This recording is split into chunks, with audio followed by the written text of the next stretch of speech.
মোট ঋণের অর্ধেকের বেশি দুর্দশাগ্রস্ত, সামগ্রিক মূলধন ঘাটতিতে পড়েছে ব্যাংকগুলো, বাংলাদেশ ব্যাংকের প্রতিবেদন। আরও ২৫০০ কোটি টাকা ধার নিল ইসলামী ব্যাংক, কর্মীদের রাজনীতিতে না জড়ানোর নির্দেশ, যোগ্যদের বোর্ডে নিয়োগের দাবি গ্রাহক ফোরামের। নবায়নযোগ্য জ্বালানিতে কর ছাড়ের প্রস্তাব ইতিবাচক বলছে সিপিডি, টায়ার আমদানিতে ২০% শুল্ক কার্যকরের আগেই বাড়ছে দাম। ফুটবল বিশ্বকাপের আয়োজক শহরগুলোতে চলছে জমজমাট ব্যবসা, রেকর্ড পরিমাণে হোটেল মোটেলে ভাড়া বেড়েছে, বিমানের টিকিটেও আগুন।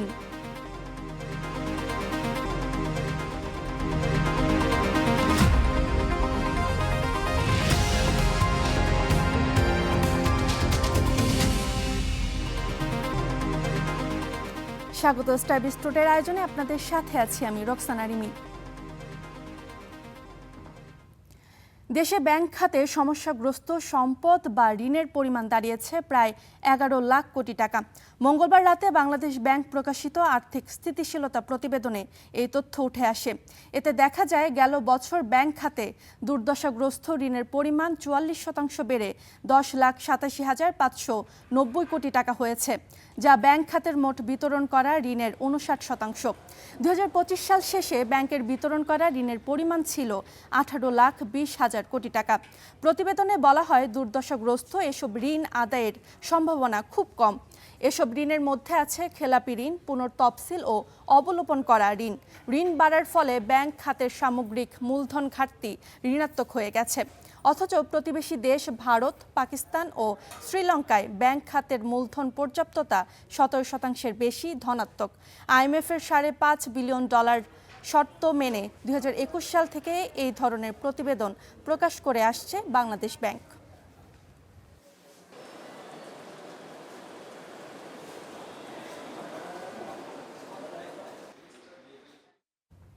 তারল্য সংকটের ফলে ইসলামী ব্যাংককে আরও ২৫০০ কোটি টাকা ধার দিল বাংলাদেশ ব্যাংক।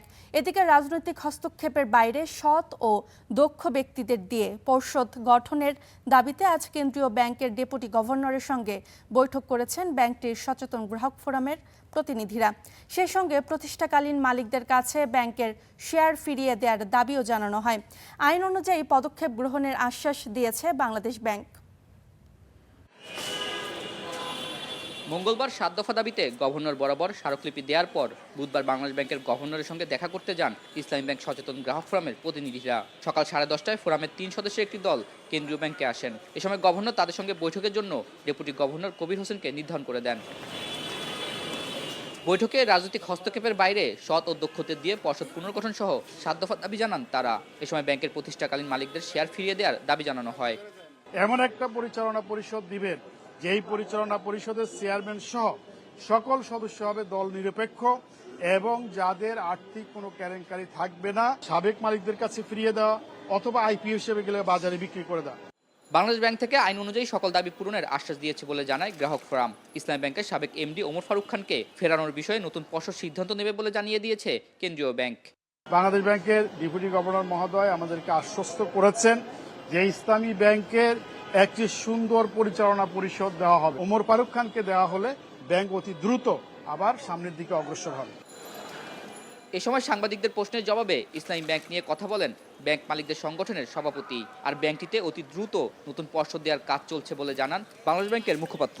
ইসলামী ব্যাংক নাম করা ব্যাংক ছিল, আর খুব মোস্টলি ব্যাংক আর কি সিকিউরিটি ব্যাংক ছিল, যেখানে টাকার কোনো অভাব ছিল না। সেই ব্যাংকটা হঠাৎ করে কেনই হয়ে গেল? এখন দেখা গেল যে তৎকালীন সরকার এমন একটা লোককে সাপোর্ট দিল, সে এসে করলে উল্টা পাল্টা সব কাজ করে টাকাগুলো সব নিয়ে চলে গেল। তাই ওটা তো কোনো আইনে পড়ে না। সহসাই হয়তো হয়ে যাবে, কারণ বড় ব্যাংক পর্ষদ ছাড়া তো দীর্ঘদিন থাকবে না। কারণ অনেক সিদ্ধান্ত আছে যেটা পর্ষদের সিদ্ধান্তের প্রয়োজন হবে, সেগুলো ম্যানেজমেন্ট লেভেলে হয়তো বা সিদ্ধান্ত চূড়ান্ত হবে, সেই কাজগুলি তো আটকে যাবে। অতএব আমাদের ঊর্ধ্বতন কর্তৃপক্ষ বিষয়টা অবশ্যই ওয়াকিবহাল এবং তারা কাজ করছে। তারল্য সংকটের ফলে মঙ্গলবার ইসলামী ব্যাংকে আরও ১৫০০ কোটি টাকা ধার দিয়েছে বাংলাদেশ ব্যাংক। এছাড়া ব্যাংকটির কর্মকর্তাদের রাজনৈতিক সম্পৃক্ততা না রাখার নির্দেশ দিয়েছে ইসলামী ব্যাংক। আতাউর নিয়ন, স্টার নিউজ, ঢাকা। চট্টগ্রামের আনোয়ারায় চীনা অর্থনৈতিক স্থাপনে নীতিগত সিদ্ধান্ত নিয়েছে সরকার। এছাড়া মাতারবাড়ি ও চট্টগ্রাম বন্দরের কাছে ৬০০ একর জমিতে হচ্ছে মুক্ত বাণিজ্য অঞ্চল। সচিবালয়ের অর্থনৈতিক ও ক্রয় সংক্রান্ত বিশেষ কমিটির বৈঠক শেষে এসব কথা জানান মন্ত্রিপরিষদ সচিব। বলেন, এসবের ফলে দেশের অর্থনীতি আরও সমৃদ্ধ হবে। বহুমুখী পণ্যের ক্রয় বিক্রি ও অর্থনৈতিক কার্যক্রমের পরিধি বাড়বে। এছাড়া রাশিয়া থেকে ৩০,০০০ মেট্রিক টন ও সৌদি আরব থেকে ২৫,০০০ মেট্রিক টন ইউরিয়া সার ক্রয় করার সিদ্ধান্ত হয়েছে বলেও জানান মন্ত্রিপরিষদ সচিব। ইন্টারন্যাশনালি আপনারা জানেন যে বেশ এরকম অনেকগুলো অঞ্চল আছে এবং অনেকগুলো দেশের মধ্যে এরকম কোঅপারেশন, যে আমাদের এলাকার মধ্যে আমরা কোনো ট্যাক্স ছাড়া করবো, তাতে মানুষের জন্য খুব সুবিধা হয় এবং ব্যবসা বাণিজ্যের প্রসার ঘটে। সেই কাজটা এখানে করার চেষ্টা করা হচ্ছে। যে কেউ এসে এখানটায় বলছে আমি তোমার এরকম, কিন্তু আমার লোকের লাভ হবে যে আমার জাহাজ ভাড়াটা হবে, আমার পোর্টটা চালু হবে এবং আমার গুডস অ্যান্ড কি বলে সার্ভিসেস খুব কুইকলি মুভ করবে। এবার জানাবো বাজেট 2026-27 খবর।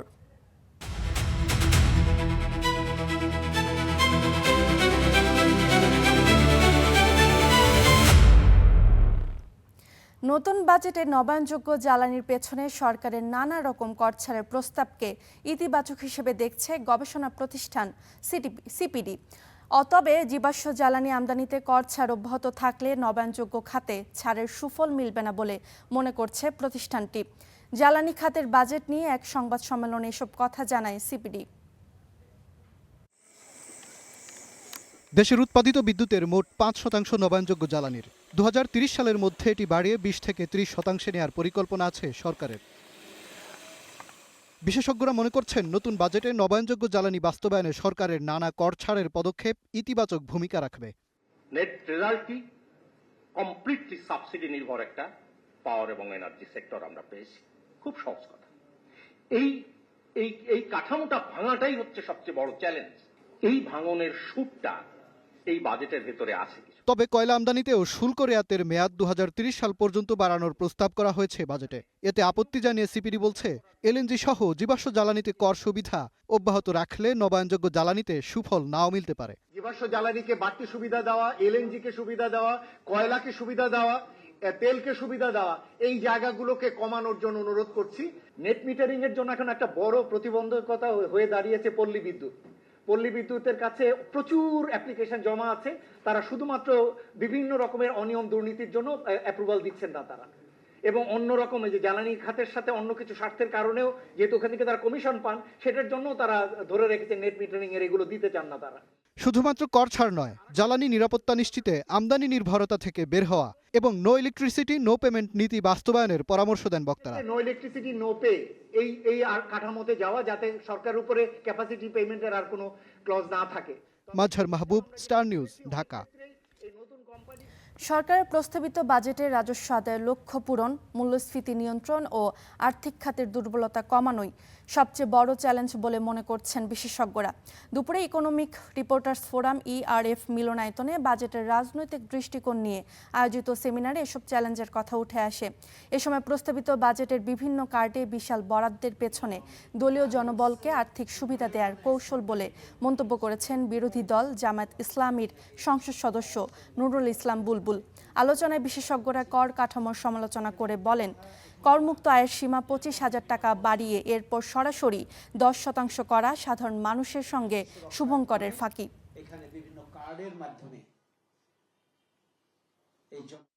নতুন অর্থ বছরের বাজেটে উচ্চবিলাসী ও ঝুঁকিপূর্ণ বলে মন্তব্য করেছেন অর্থনীতিবিদ ও ব্যবসায়ী নেতারা।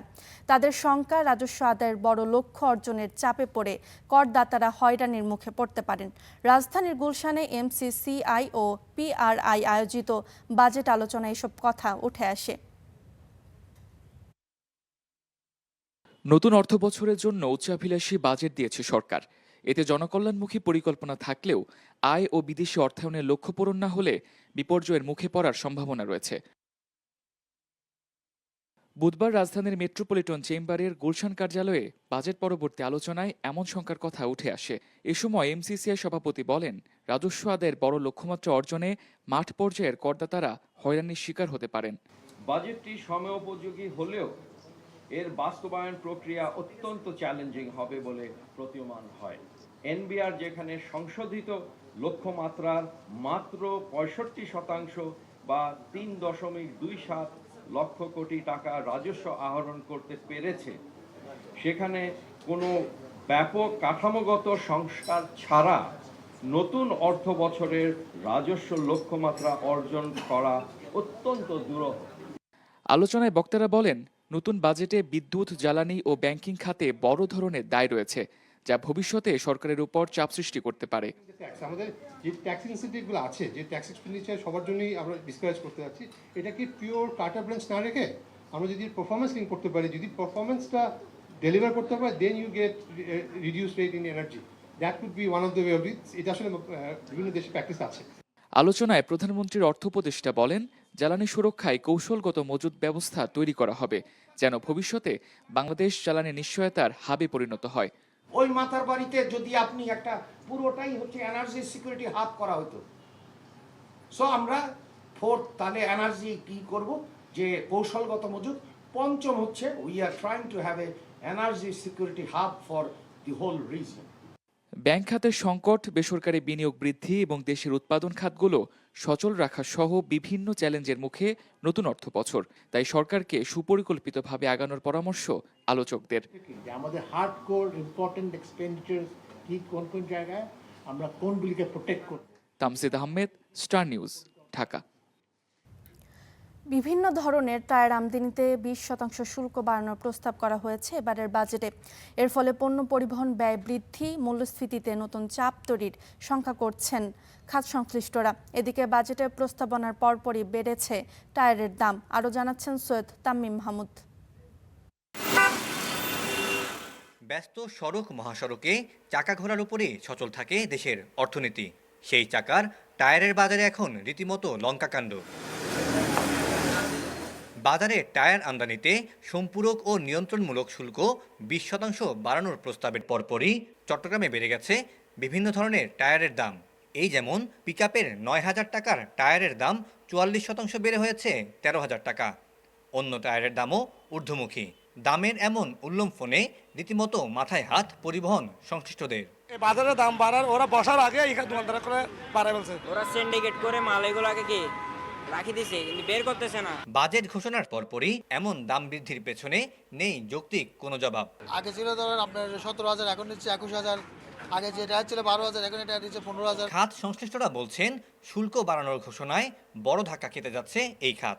কারণ টায়ারের মোট করের বোঝা প্রায় 63% থেকে বেড়ে পৌঁছাবে 96%। তাতে 3,100 টাকার একটি টায়ারে বর্তমানে 4,500 টাকা, শুল্ক বেড়ে দাঁড়াবে 7,000 টাকায়। পাল্লা দিয়ে বাড়বে পরিবহন ভাড়াও। 100% টায়ারটাই কমার্শিয়াল ইউজ হয়। কমার্শিয়াল বলতে সেটা mini bus, mini truck, light truck যাই আছে, একটা টায়ারে 40% করে বাড়ে, তাহলে কখনোই মানে সাধারণ জনগণের মানে ভোগান্তি লাঘব হবে না। কারণ টায়ারের দাম বাড়লে আমরা আমাদের গাড়ির ভাড়া বৃদ্ধি করব, আমাদের ভাড়া বৃদ্ধি করলে এটা পড়বে সাধারণ মানুষের উপরে। দেশের প্রায় 3,000 কোটি টাকার টায়ারের বাজারের 90%ই আমদানি নির্ভর। নতুন শুল্কারোপে আমদানি কমে বাজারে অবৈধ ও নিম্নমানের টায়ার ঢোকার আশঙ্কা করছেন সংশ্লিষ্টরা। এখানে টায়ারগুলো এনে এটাকে আবার প্রক্রিয়াজাত করে নতুন পণ্য হিসেবে এটাকে বাজারে চালাচ্ছে। ওইখানে যাইয়া গাড়ি দুর্ঘটনার সম্ভাবনা খুব বেশি হচ্ছে। আমদানি নিরুৎসাহিত করে দেশীয় উৎপাদন বাড়াতে এই খাতে শুল্ক বাড়ানো হলেও দেশের সামগ্রিক অর্থনীতিতে এর বিরূপ প্রভাব বিবেচনার তাগিদ সংশ্লিষ্টদের। Syed Tamim Mahmud, Star News, Chittagong. দেখছেন স্টার বিজ টুডে, ফিরছে একটু পর।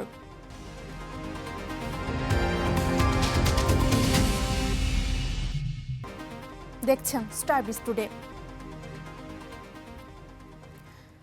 অর্থনৈতিক প্রবৃদ্ধির বিষয়ে সরকারের প্রাক্কলনকে অতি আশাবাদী বলে মনে করছে আন্তর্জাতিক ঋণ মান যাচাইকারী সংস্থা ফিচ রেটিংস। সরকার যেখানে 2026-27 অর্থ বছরে 6.5% প্রকৃত জিডিপি প্রবৃদ্ধির আশা করছে, সেখানে ফিচের পূর্বাভাস মাত্র 3.5%।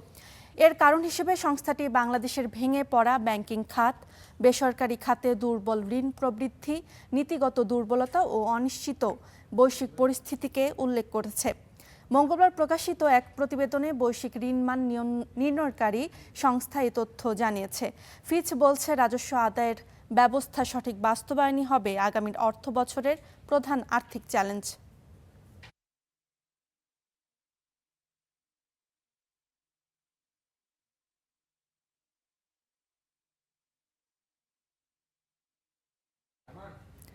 বাজেট ঘোষণার পর বাজার পরিস্থিতি স্থিতিশীল আছে বলে দাবি করেন বাণিজ্য মন্ত্রী খন্দকার আব্দুল মুক্তাদির। দুপুরে সচিবালয়ে চলমান বাজার পরিস্থিতি নিয়ে আয়োজিত সংবাদ সম্মেলনে তিনি আরও বলেন, বাজার নিয়ন্ত্রণে হস্তক্ষেপ করার প্রয়োজন হলে মন্ত্রণালয় তা করতে প্রস্তুত আছে। আজকে আমি এবং খাদ্য প্রতিমন্ত্রী মহোদয় আমরা বাদামতলীর বাজার এবং পরবর্তীতে নয়াবাজার খুচরা বাজারে গিয়েছি। বাজার পরিস্থিতি যথেষ্ট, মূল্য পরিস্থিতি যথেষ্ট স্থিতিশীল, সরবরাহ পরিস্থিতি যথেষ্ট সন্তোষজনক। আমাদের হাতে, সরকারের হাতে বিপুল পরিমাণ চাল মজুদ আছে। যদি কখনো প্রয়োজন পড়ে আমাদের ইন্টারভেনশন করার সেই সংগতি সামর্থ্য সরকারের হাতে আছে। বাংলাদেশ ব্যাংকের সাবেক গভর্নর ডক্টর আহসান এইচ মনসুরের বিরুদ্ধে বিক্ষোভ করেছেন একীভূত 5 ব্যাংকের আমানতকারীরা। বুধবার দুপুরে নগরীর চট্টগ্রাম প্রেস ক্লাব থেকে একটি বিক্ষোভ মিছিল বের করেন তারা। মিছিলটি নগরীর বিভিন্ন সড়ক প্রদক্ষিণ করে চেরাগীর মোড়ে গিয়ে শেষ হয়। এ সময় নিজেদের জমা রাখা টাকা ফেরত পেতে বিভিন্ন স্লোগান দেন আমানতকারীরা। সাবেক গভর্নর ডক্টর আহসান এইচ মনসুরের কুশপুত্তলিকায় আগুন ধরিয়ে জানানো হয় প্রতিবাদ। আমানতকারীরা নিজেদের দাবি না আদায় হওয়া পর্যন্ত আন্দোলন চালিয়ে যাওয়ার ঘোষণা দেন। উল্লেখ্য, শরিয়া ভিত্তিক এক্সিম সোশ্যাল ইসলামী, ফার্স্ট সিকিউরিটি ইউনিয়ন ও গ্লোবাল ইসলামী ব্যাংককে একীভূত করে সম্মিলিত ইসলামী ব্যাংক গঠন করে অন্তর্বর্তী সরকার। পরে 5 ব্যাংকের আমানত ফেরত দিতে একটি স্কিমও ঘোষণা করে কেন্দ্রীয় ব্যাংক। তবে স্কিম অনুযায়ী এখন টাকা তুলতে না পারার অভিযোগ আমানতকারীদের।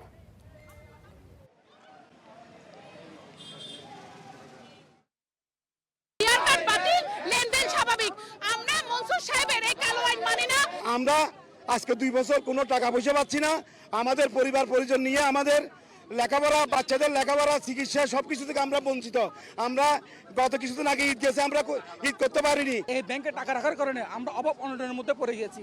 না আছে আমাদের ব্যবসা বাণিজ্য, না আছে কিছু। আমরা তো রাস্তার লোক নই, আমরা রাস্তায় আন্দোলন করতে চাইনি। আমরা অপারক হয়ে আমরা রাস্তা নেমেছি। যুক্তরাষ্ট্র, কানাডা ও মেক্সিকোতে অনুষ্ঠিত ফুটবল বিশ্বকাপের আয়োজক শহরগুলোতে চলছে জমজমাট ব্যবসা। খেলা দেখতে আসা ফুটবল প্রেমী পর্যটকদের চাহিদা বেড়ে যাওয়ায় এসব দেশের বিভিন্ন শহরের সাধারণ হোটেল ও মোটেল, এছাড়া বাসা ভাড়া পৌঁছে গেছে রেকর্ড পর্যায়ে। বেড়ে গেছে বিমানের টিকিটের মূল্যও।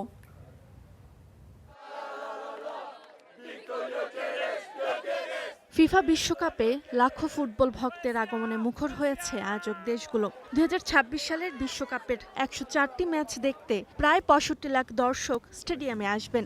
এছাড়া লাখ লাখ বিদেশি পর্যটক বিশ্বকাপকে কেন্দ্র করে উত্তর আমেরিকা ভ্রমণ করবেন। ফলে হোটেল, বিমান ও স্বল্পমেয়াদী আবাসন খাতে তৈরি হয়েছে তীব্র চাহিদা। FCM এর তথ্য অনুযায়ী বিশ্বকাপ আয়োজক দেশগুলোতে হোটেলের গড় ভাড়া এখন প্রতি রাতে $524, যা স্বাভাবিক সময়ের তুলনায় প্রায় 31% বেশি। নিউ ইয়র্ক, মিয়ামি ও লস অ্যাঞ্জেলেসের মতো শহরগুলোতে হোটেল ভাড়া বেড়েছে দ্বিগুণ থেকে 3 গুণ। হোটেলের পাশাপাশি স্বল্পমেয়াদী আবাসন প্ল্যাটফর্ম এয়ারবিএনবিতে চলছে মূল্যবৃদ্ধির প্রতিযোগিতা।